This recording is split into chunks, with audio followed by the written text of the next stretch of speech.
Alhamdulillah, kita lanjutkan pengajian kitab Al-Jami' As-Saghir karya Al-Hafidh As-Suyuti yang sudah wafat tahun 911 Hijriah rahimahullahu ta'ala. Kita sudah sampai pada bab harful ha. Jadi sudah selesai huruf nun, maka kita masuk huruf baru, babu harfil ha. Bab hadis-hadis yang dimulai dengan huruf ha. Dalam kitab saya ini hadis 9577. Faqala al-muallif rahimahullahu ta'ala, hajiru, berhijrahlah kalian, turathu, niscaya kalian akan diberi, tawarrathu atau turathu, tawarrathu, niscaya akan mewarisi siapa, abna'ukum, anak-anak kalian sebagai fa'ilnya. Mewarisi apa? Majdan, kemuliaan. Hadis ini derajatnya dhaif, menyatakan bahwasanya kalau kita hijrah dari Indonesia misalnya pindah ke negara Arab misalnya, anak-anak kita akan menjadi orang-orang mulia. Tetapi ini hadisnya dhaif, tidak bisa dijadikan sebagai hujjah. Adapun hadis yang sahih tentang fadilah hijrah, tapi maksudnya adalah hijrah dari negara kafir kepada negara Islam, hijrah dari Mekah kepada Madinah kalau zaman dulu, adalah sabda Nabi sallallahu alaihi wasallam, "Ama 'alimta annal hijrata tahdimu ma kana qablah?" Apakah kamu tidak mengetahui bahwasanya hijrah itu tahdimu, menghancurkan, maka qablaha, apapun dosa-dosa yang kamu lakukan sebelumnya. Demikian juga Islam juga begitu, menghancurkan dosa-dosa sebelum masuk Islam. Demikian juga haji juga seperti itu, menghancurkan dosa-dosa sebelum haji. Ini hadis sahih riwayat Imam Muslim. Hadis berikutnya 578, hajiru, hijrahlah kalian, minad dunya, dari dunia ini, wa ma fiha, dan apapun yang ada di dalamnya. Hadis ini derajatnya juga dhaif. Maksud hijrah dari dunia adalah meninggalkan kesenangan-kesenangan dunia, yaitu tidak memperbanyak mencari dunia, tetapi memfokuskan diri dalam ibadah kepada Allah Subhanahu wa ta'ala. Meninggalkan dunia alias tidak memperbanyak di dalam mencari dunia, ya cari sesuai keperluan saja. 579, hada, ini adalah al-qar'u. Qar'u itu nama lain dari tuba, yaitu apa? Labu. Nukthiru bihi, kami memperbanyak dengan labu ini, ta'amana, makanan kami. Hadis ini derajatnya hasan. Hadis ini ada sababul wurudnya. Jadi kenapa Rasulullah sallallahu alaihi wasallam bicara hadis ini? Karena pada suatu hari ada seorang sahabat Nabi bernama ini Jabir bin Tariq ini yang meriwayatkan hadis ini. Dia bertamu ke rumah Nabi sallallahu alaihi wasallam, ternyata di situ ada hidangan makanan, ada labu. Maka dia bertanya, "Ma hadza? Ini apa ya Rasulullah?" Maka beliau menjawab, ini adalah labu. Fungsinya apa labu itu? Untuk memperbanyak makanan, ya. Jadi kalau kita bikin kuah isinya daging misalnya, kalau tidak ada labunya, ya udah isinya dikit, karena kita nggak bisa beli daging banyak kan. Kalau beli daging banyak ya perlu duit banyak. Nah, maka daging cukup sedikit, nggak ada masalah, tapi diperbanyak dengan labu. Nah, maka cukup untuk anak-anak yang banyak, cukup untuk istri yang banyak kalau punya istri yang banyak, cukup untuk tamu yang banyak kalau tamunya banyak. Dan mencintai labu itu adalah satu amalan Nabi SAW. Sampai-sampai Anas bin Malik juga mencintai labu gara-gara melihat Nabi mencintai labu. Anas mengatakan, hadis riwayat Bukhari, aku melihat Nabi SAW didatangkan kepada beliau satu kuah, padanya ada labu dan ada dendeng. Fara'aituhu yatadabba'u dubba ya'kuluhu. Aku melihat Nabi mengikuti di mana ada labu, beliau ambil, beliau makan. Nah, kemudian Anas berkomentar, falam azal uhibbu dubba, tidak henti-hentinya saya mencintai labu, min yaumi idzin, sejak hari itu, sejak hari saya melihat Nabi menyukai labu itu. Maka kalau kita betul-betul cinta kepada Nabi, tentunya kita akan mencintai apapun yang dicintai oleh Rasulullah sallallahu alaihi wasallam.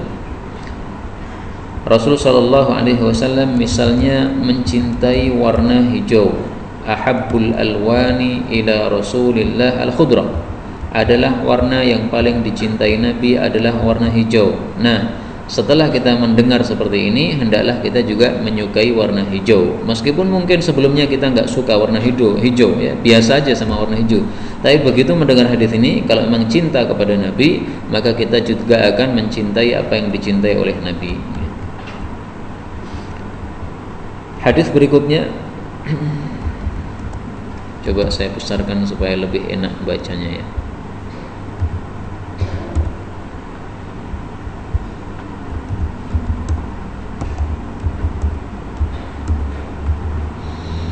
Sembilan lima 80. Qala Rasulullah sallallahu alaihi wasallam, hadhihi an-nar, neraka ini adalah juz'un, satu bagian min hadhihi naru, api ini maksudnya api dunia, juz'un, satu bagian, min mi'ati juz'in, dari 100 bagian, min jahannam, dari neraka jahannam.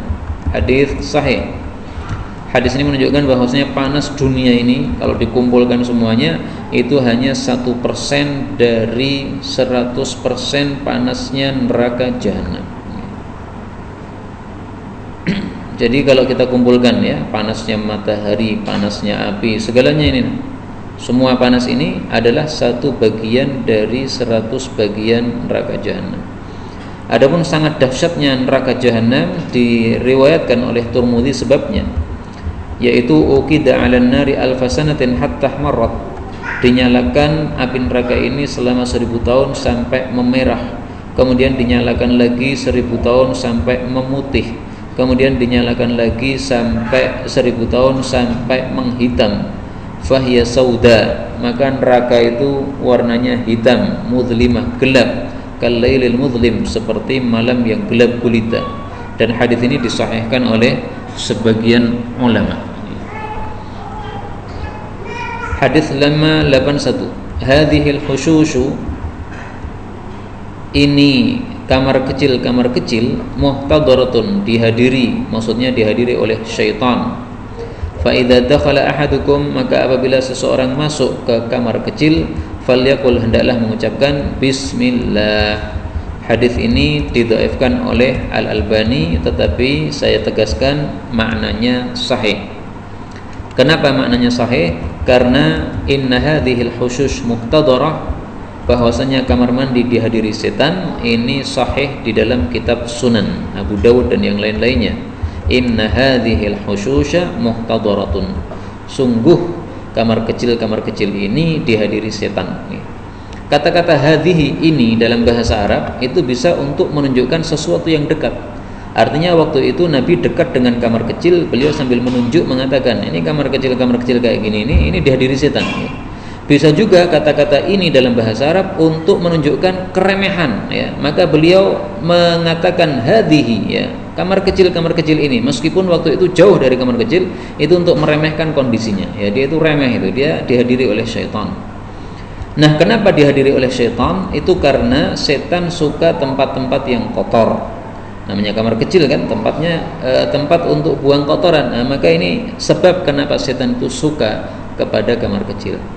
Nah, maka kalau kita masuk kamar kecil supaya tidak bahaya, Nabi mengatakan falyaqul, hendaklah mengucapkan doa a'udzubillahi minal khubuthi wal khaba'ith. Nah, hadis dengan riwayat ini sahih di dalam kitab Sunan. Dan sudah kita pelajari dulu bahwa memang sunnahnya sebelum masuk kamar kecil membaca apa? Bismillah. Nah, berarti hadis ini kesimpulannya sahihul ma'na, sahih maknanya. 582, Hashim wal Muttalib, maksudnya Bani Hashim dan Bani Muttalib adalah kahataini, seperti dua ini. Dua maksudnya dua jari ini ya, lengket, dekat. La'anallahu, Allah melaknati, man farraqa, orang yang memisahkan bainahuma, di antara keduanya. Rabbauna, mereka telah merawat kami, sigharan, ketika masih kecil, wa hamaluna, dan mereka telah memikul kami, maksudnya memikul beban-beban kami, kibaran, ketika kami sudah besar atau sudah tua. Hadis ini derajatnya dhaif. Tetapi ketahuilah bahwasanya Bani Hashim dan Bani Muttalib itu memang dalam hadis yang sahih disebutkan syai'un wahid. Nih, kita lihat hadisnya. Rasulullah sallallahu alaihi wasallam bersabda, Banu Hashim wa Banu Muttalib syai'un wahid. Bani Hashim dan Bani Muttalib ini sesuatu yang satu, artinya tidak boleh dipisah-pisahkan. Nih. Sehingga siapa yang berusaha untuk mengadu domba antara keduanya, maksud memisahkan dalam hadis tadi itu, ya, farraqa, memisahkan itu dengan cara misalnya mengadu domba dan sebagainya, okay. Nah, maka akan dilaknati oleh Allah Subhanahu wa taala. Mari kita perhatikan apa maksud Bani Hashim dan Bani Muttalib, sesuatu yang satu. Jadi gini ya, untuk memahami ini kita perlu tahu bagaimana nasab Nabi Sallallahu Alaihi Wasallam. Nasab Nabi itu kalau diruntut ke atas itu ada Hashim bin Abdul Manaf. Dalam Sahih Bukhari, Imam Bukhari menyebutkan nasab Nabi Muhammad Sallallahu Alaihi Wasallam panjang lebar.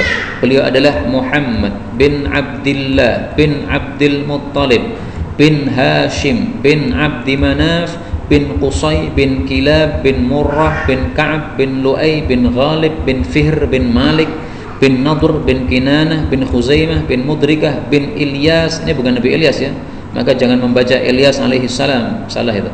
Bin Ilyas bin Mudar bin Nizar bin Ma'ad bin Adnan.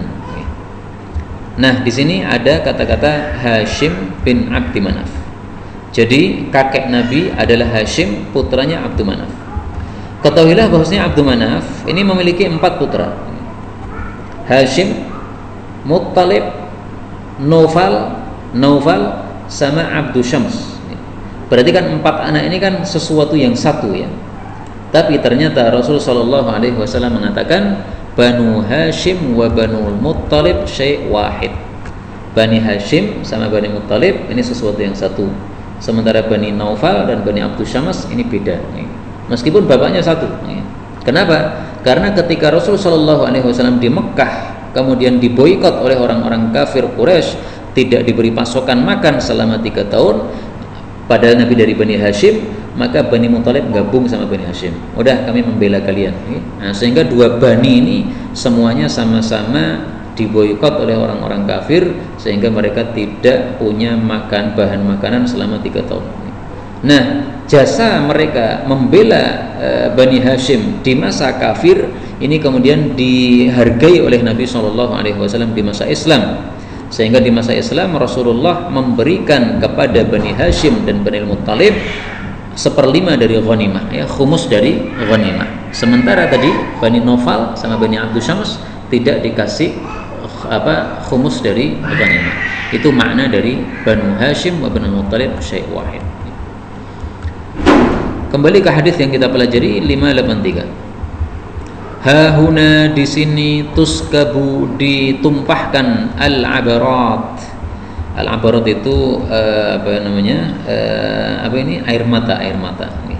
Yakni yang dimaksud oleh Nabi adalah indal hajar, di dekat Hajar Aswad. Hadis ini ada ceritanya.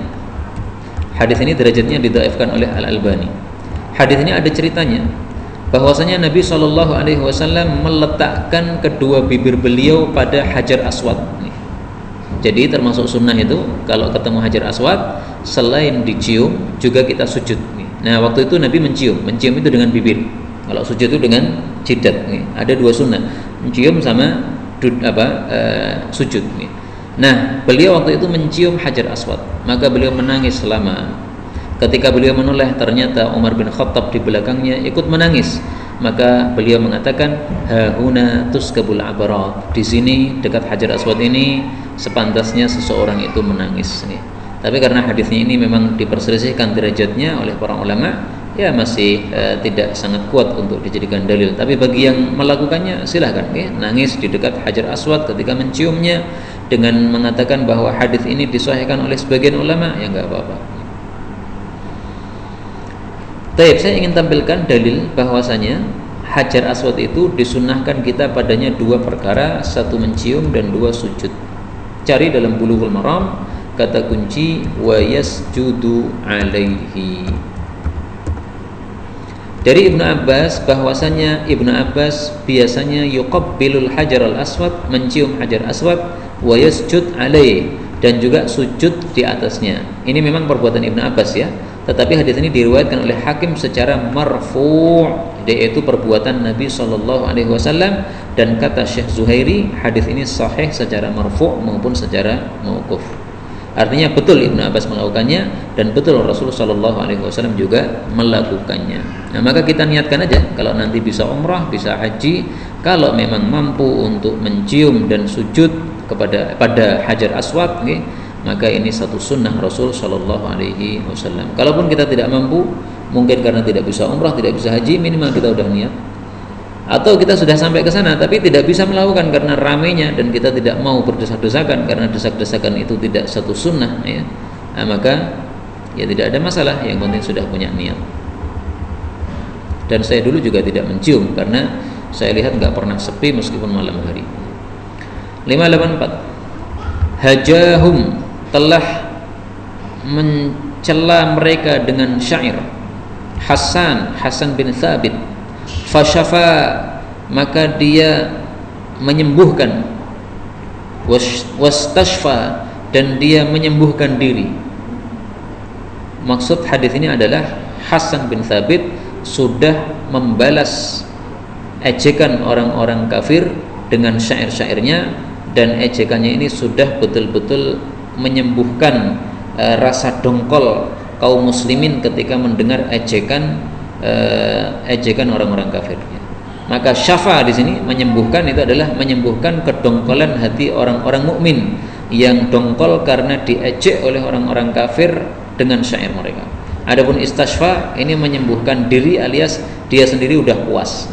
Jadi menyebabkan puas kaum muslimin dan juga menyebabkan puas dirinya sendiri. Hadis riwayat Muslim sahih, dan ini fadilah Hasan bin Thabit, dia ahli syair Nabi, disebut sebagai syairun Nabi sallallahu alaihi wasallam. 585. Hajrul muslim, menghijroi seorang muslim. Dengan bahasa Jawa, menjutak seorang muslim. Akhahu, terhadap saudaranya, menjutaknya seorang muslim terhadap saudaranya muslim itu kasafki damihi, seperti menumpahkan darahnya, alias seperti membunuhnya. Jangan salah paham ya. Seperti membunuhnya ini bukan berarti dosanya sama, bukan, tetapi maksudnya sama-sama menyebabkan dihukum oleh Allah. Sebagaimana Allah menghukum orang yang membunuh muslim, maka Allah juga akan menghukum kita kalau kita menjutak saudara sesama muslim.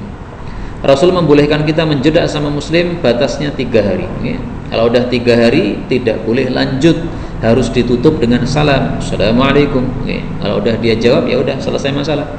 Kalau dia tidak jawab, berarti kita sudah selesai masalah, dia sendiri yang menanggung dosa. Intinya kita harus putus dengan ucapan salam, tidak menjodak lagi. Tayyib.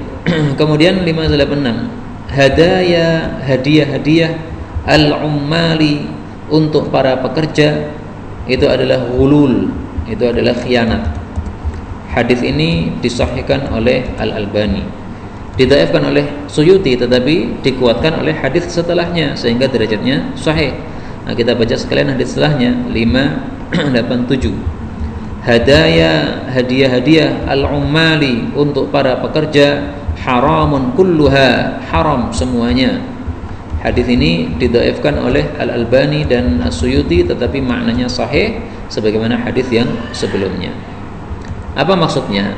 Maksudnya gini, kalau seandainya saya sebagai pekerja Baitul Mal, ya, menarii harta-harta zakat, yaitu sebagai amil zakat, maka tidak boleh saya itu diberi tambahan oleh orang-orang yang mengeluarkan zakat itu. Misalnya dia mengatakan gini, ini untuk Baitul Mal, kewajiban zakat saya, dan ini tambahan untuk panjenengan.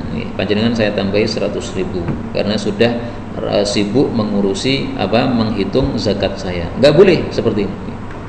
Diterima boleh, tetapi tidak boleh untuk dikantongi sendiri.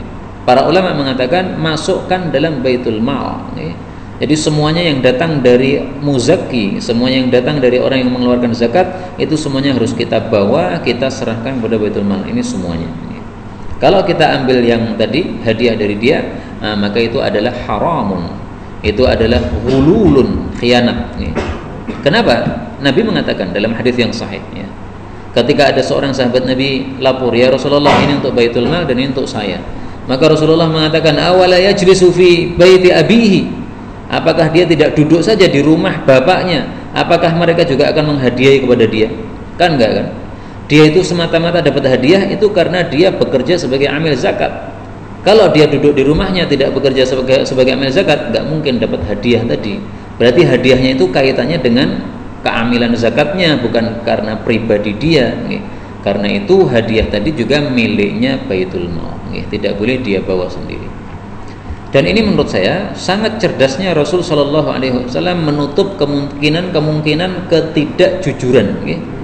Karena kalau seorang amil zakat mau dikasih begini ini, nah ini suatu hari nanti dia bisa luluh hatinya.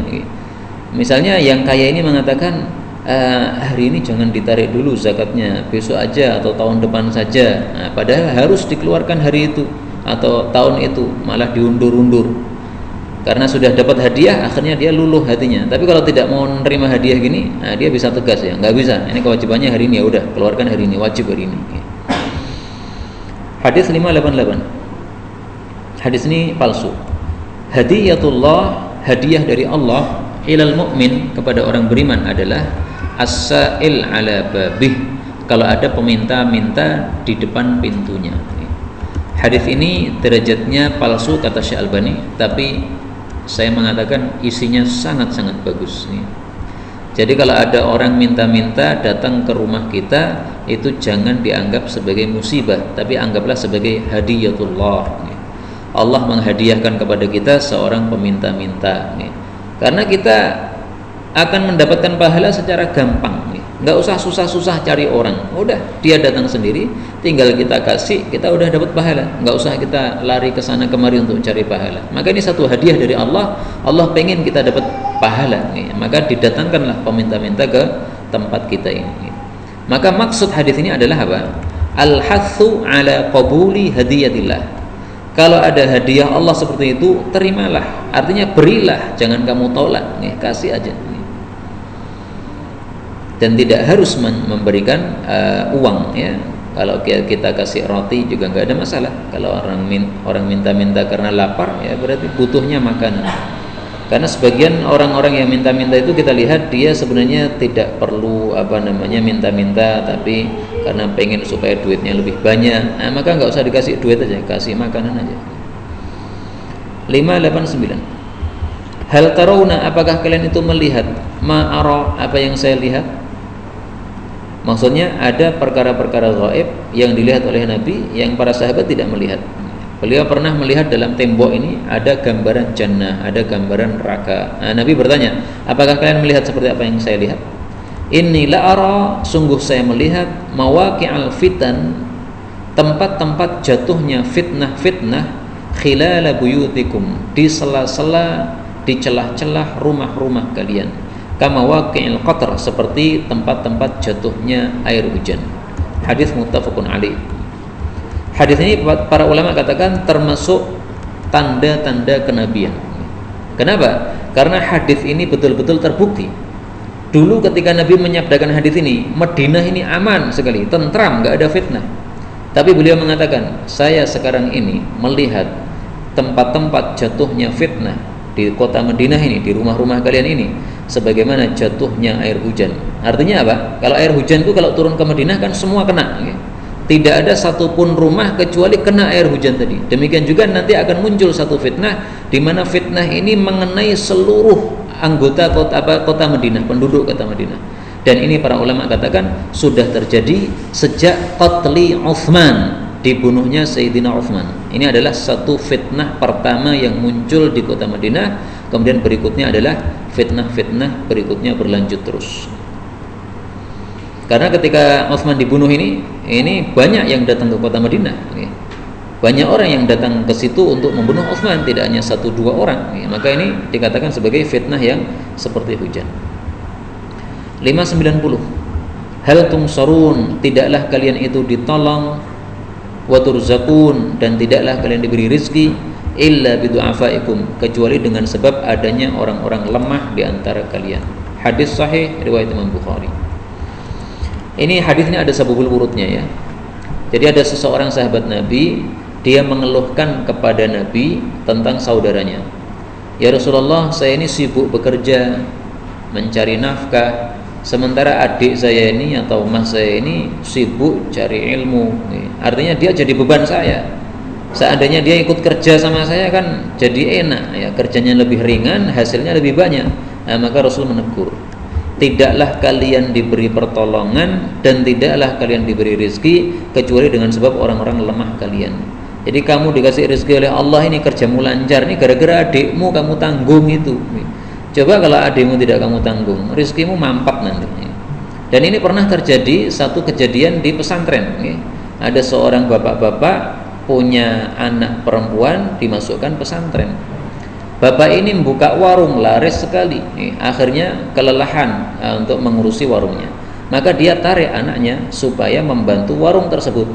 Begitu anaknya ditarik dari pesantren, keluar dari pesantren, langsung drastis ini warung sepi. Nah, ini termasuk contoh hadis ini. Kalian tidak diberi rizki oleh Allah kecuali orang-orang lemah kalian. Ini rizkimu lancar ini karena anakmu kamu masukkan pesantren, kamu nanggung rizki dia. Lah kalau kamu tarik dia dari pesantren, ya udah rizki ini mampat sudah. Ini salah kamu sendiri. Udah dikasih jalur lancarnya rizki malah dihentikan sendiri. Nah sekarang muncul pertanyaan, kenapa orang-orang lemah ini menyebabkan munculnya pertolongan? Apa sebabnya? Jawabnya hadis setelahnya 591. Hal tumsarun, tidaklah kalian ditolong illa bidu'afaikum, kecuali dengan sebab orang-orang lemah kalian, bida'watihim, dengan sebab doa mereka, wa ikhlasihim, dan ikhlasnya mereka. Jadi fadilahnya orang-orang miskin di sini. Kalau berdoa lebih khusyuk, ikhlasnya lebih sempurna. Kenapa doanya lebih khusyuk? Para ulama mengatakan, kalau orang kaya itu pikirannya duit terus nih, pabriknya akeh, mikirnya sana sini nih. Tapi kalau orang miskin sing dipikir nopo, orangnya duitnya. Nah, maka karena tidak ada yang dipikir, akhirnya doanya lebih khusyuk. Ini penjelasan para ulama. Nah, maka gara-gara orang-orang lemah inilah Allah kemudian turunkan pertolongan. Maka mazhab Syafi'i mengambil kesimpulan, kalau ingin melakukan salat istisqa, jangan lupa anak-anak kecil dikeluarkan, dibawa ke lapangan. Mbah-mbah yang sepuh-sepuh, yang jumbo-jumbo itu, yang tua-tua itu keluarkan ke lapangan. Kenapa? Mereka adalah du'afa, orang-orang lemah. Anak-anak kecil lemah, orang-orang tua juga lemah. Kalau kita bawa untuk istisqa, cepat diturunkan hujan dalam salat istisqa kita. 592. Hal min ahadin, tidak ada seorang pun, yamshi 'alal ma, berjalan di atas air, illa tallat qadamah, kecuali pasti basah kedua telapak kakinya. Kadzalika sahibud dunya, demikian juga pencinta dunia. Jadi sahibud dunia ini bukan pemilik dunia ya. Kalau pemilik dunia kita semuanya punya dunia. Tapi pencinta dunia, la yaslam minadz dzunub, dia tidak akan selamat dari dosa-dosa. Hadis ini dhaif, tetapi fakta kita temukan. Orang kalau udah cinta dunia, cari dunia itu membabi buta. Tidak peduli halal haram, semuanya dicaplok. Tapi kalau tidak cinta dunia, maka dia pasti akan hati-hati, hanya mau mengambil yang halal-halal saja. 593. Halaku ummati, binasanya umatku adalah ala yadai, pada kedua tangan, ghilmatin, anak-anak kecil, anak-anak muda, min Quraisy, dari orang-orang Quraisy. Hadis sahih riwayat Bukhari. Maksud hadis ini adalah bahwa umat Nabi Muhammad sallallahu alaihi wasallam pada zaman itu akan hancur karena dipimpin oleh ghilmatin min Quraisy, orang-orang Quraisy yang masih muda-muda.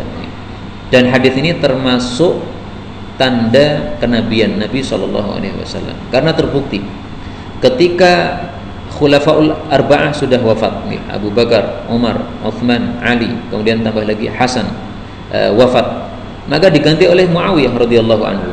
Muawiyah ini seorang sahabat Nabi sallallahu alaihi wasallam. Dia meskipun bukan termasuk khulafa, tetapi sabda Nabi dalam hadis yang sahih adalah mulkun wa rahmah. kerajaan yang penuh rahmat. Tetapi setelah Muawiyah wafat digantikan oleh anaknya Yazid bin Muawiyah. Nah, ini muncullah hadis ini. Muncullah terbuktinya hadis ini, yaitu dipimpin oleh ghilmatin min Quraisy, anak-anak muda dari orang-orang Quraisy yang mereka tidak punya ilmu sehingga mereka mengatur pemerintahan ini tanpa ilmu.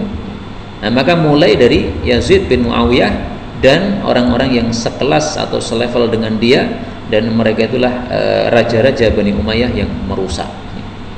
Apa yang dilakukan? Membunuh Ahlul Bait, membunuh orang-orang Muhajirin dan Ansar baik di Mekah dan Madinah, kemudian menawan Ahlul Bait.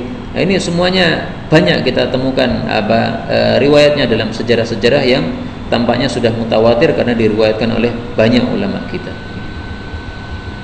Maka Yazid bin Muawiyah itu termasuk pemimpin-pemimpin yang tidak baik ya, tetapi namanya pemimpin pasti punya kebaikan juga. Nah, pemimpin Islam biasanya begitu, campur aduk antara kebaikan dan keburukan.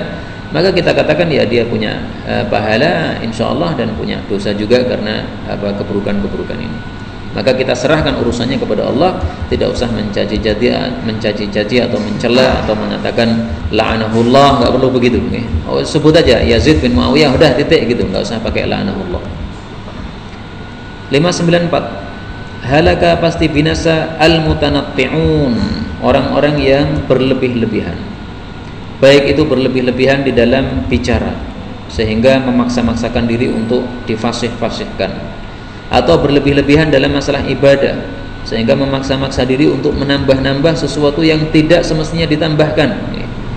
Misalnya orang salat duhur 4 rakaat ditambah lagi menjadi 5 rakaat. Nah, kalau ini jelas sekali.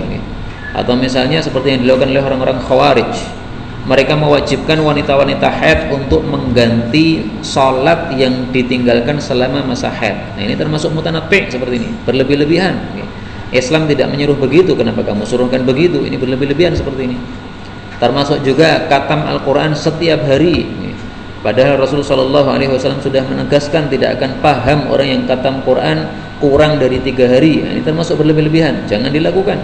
Kecuali kalau hari-hari yang istimewa, nah, maka ini diperbolehkan oleh para ulama. Tapi kalau hari-hari biasa jangan khatam setiap hari, nggak boleh seperti itu. Hadis berikutnya 595 halaka binasa al-mutaqadzirun, orang-orang yang mudah jijik.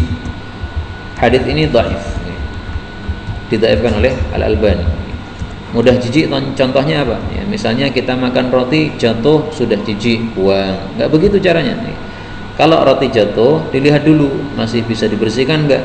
Kalau bisa dibersihkan, bersihkan. Kemudian makan lagi, jangan langsung dibuang.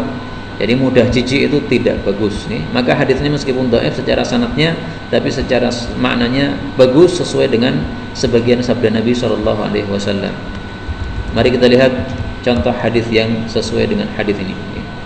Rasulullah mengatakan, "Idza saqatat," apabila jatuh, "min ahadikumul luqmah," dari salah satu kalian satu suapan, "falyumit ma kana biha min adza," maka hendaklah dia singkirkan kotoran-kotoran yang menempel padanya.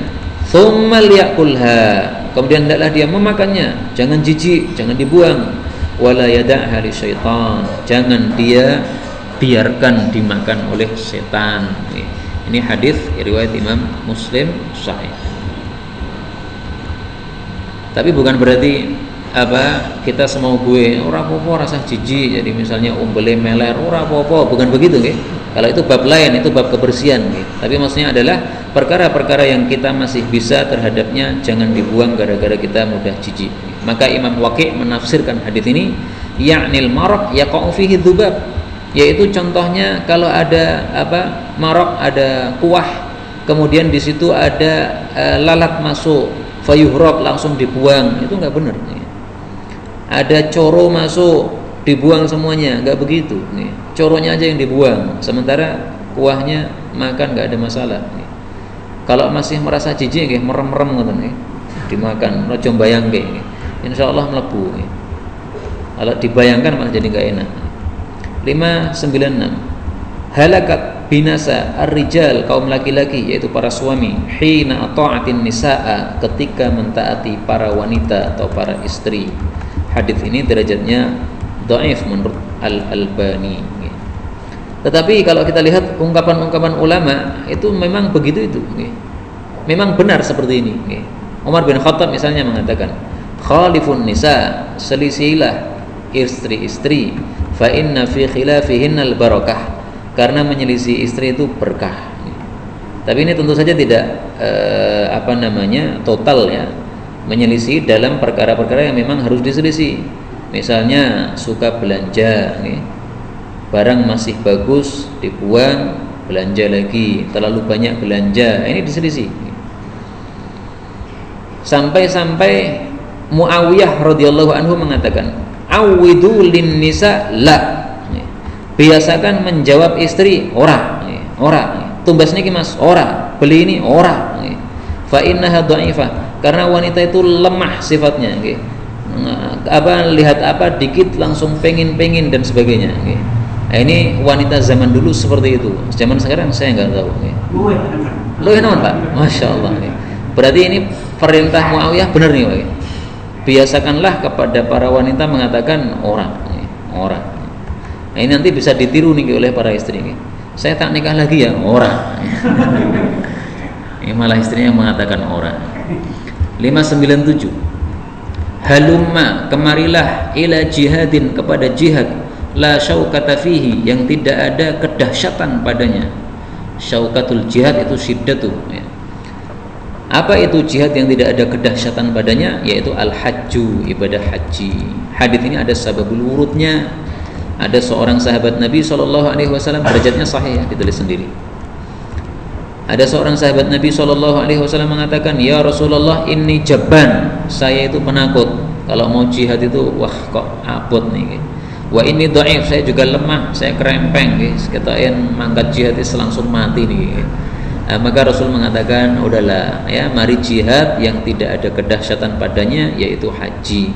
Ini tentu saja dalam kondisi ketika jihad tidak fardu ain, hanya fardu kifayah. Kalau jihad fardu ain, maka tidak boleh orang beralasan saya penakut, saya tidak usah ikut, saya lemah, saya tidak usah ikut, nggak bisa. Kalau fardu ain. Nah, kapan jihad fardu ain? Satu, ketika imam a'zam atau khalifah menyuruh seluruh umat Islam keluar. Nah, di sini wajib fardu ain.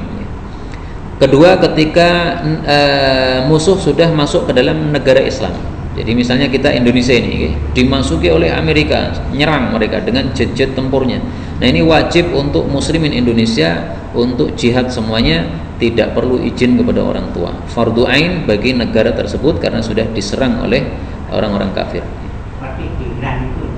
Nah, kalau di Iran misalnya sudah bom-boman dengan Amerika, ya berarti sudah wajib bagi seluruh negara tersebut untuk jihad melawan orang-orang kafir.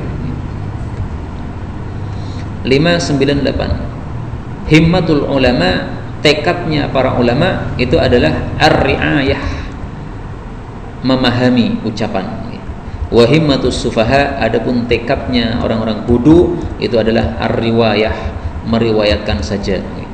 Jadi orang-orang bodoh itu pokoknya senengnya meriwayatkan banyak-banyak meskipun ramudeng. Seneng katam kitab, pokoknya aku katam iki. Tapi ketika ditanya isinya apa? Oh, rapati mudeng aku wis, pokoknya katam ngono wae. Jadi senengnya itu tabarukan, ngalap berkah. Moco kitab Sahih Bukhari dari awal sampai akhir, wah alhamdulillah katam, ngalap berkah mulai Sahih Muslim, tapi nol putul, belas nggak paham. Nah, itu berarti orang bodoh seperti itu. Kalau para ulama itu yang penting pahamnya. Jadi sekarang saya tanya, lebih baik katam Bukhari tidak paham atau lebih baik katam Arba'in Nawawi tapi paham? Nah, pasti Arba'in Nawawi lebih paham, lebih bagus nih. Meskipun hanya 40 hadis tapi paham ya. Maka para ulama mengatakan apa? Harfun fi qalbik khairun min alfin fi kutubik. Satu huruf kamu pahami dalam hatimu lebih baik daripada 1000 huruf tapi dalam kitabmu ora mudeng.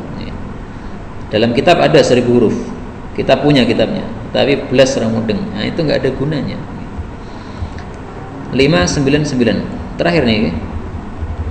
Hunna, mereka para wanita adalah aghlab, lebih mengalahkan daripada laki-laki.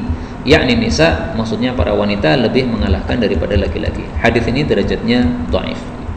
Hadis ini ada sababul wurudnya. pada suatu hari Rasul sallallahu alaihi wasallam salat. Kemudian dilewati oleh Abdullah atau Amr putranya Abu Salamah. Abu Salamah itu kan meninggalkan mati Ummu Salamah ya. Abu Salamah mati, Ummu Salamah kemudian janda dinikahi oleh Nabi sallallahu alaihi wasallam. Nah, dia punya anak kecil namanya ini Abdullah atau Amr. Nah, ketika Nabi sedang salat, ini anak kecil ini mau lewat ya. Maka Rasul sallallahu alaihi wasallam faqala biyadihi, beliau berisyarat ya, supaya dia tidak lewat. Maka Abdullah ini kemudian balik, tidak salat. Kemudian lewat Zainab, putrinya Ummi Salamah. Ini perempuan putri Zainab ini ya. Maka Nabi juga berisyarat dengan tangan, tetapi famadat, nekat lewat dia. Jadi tidak mundur. Nah, maka setelah selesai salat, Rasul sallallahu alaihi wasallam mengatakan, "Hunna aghlab." Cewek memang ngalah gini memang ya. Artinya tidak mau ngalah. Kalau laki-laki kita suruh mundur, cewek disuruh mundur malah maju. Nah, ini kasus kenapa Rasul mengatakan hadis ini, tetapi memang derajat hadisnya adalah dhaif. Inilah yang dapat kita pelajari pada malam hari ini. Mudah-mudahan Allah Subhanahu wa taala memberikan kita pemahaman sehingga kita tidak termasuk orang-orang yang himmatus sufahai ar-riwayah, tetapi termasuk yang himmatul ulama'i ar-ri'ayah. Oh ya, derajat hadis ini himmatul ulama ar-ri'ayah, ini hadis yang palsu menurut Syekhul Albani rahimahullah. Maka enggak usah dikatakan sabda Nabi, ya, katakan aja ungkapan ulama. Ini udah ungkapan benar kok ini. Ulama itu memang yang diinginkan adalah paham, bukan banyak gitu. Yang penting paham. Tapi kalau orang-orang bodoh yang penting ngalap berkah tadi, suka hadir-hadir dalam majelis-majelis Sahih Bukhari dan sebagainya, tetapi enggak peduli paham orang peduli. Tapi inilah yang dapat kita pelajari. Wallahu a'lam bishawab. Alhamdulillahi rabbil alamin. Sisa waktu kalau ada pertanyaan dipersilakan.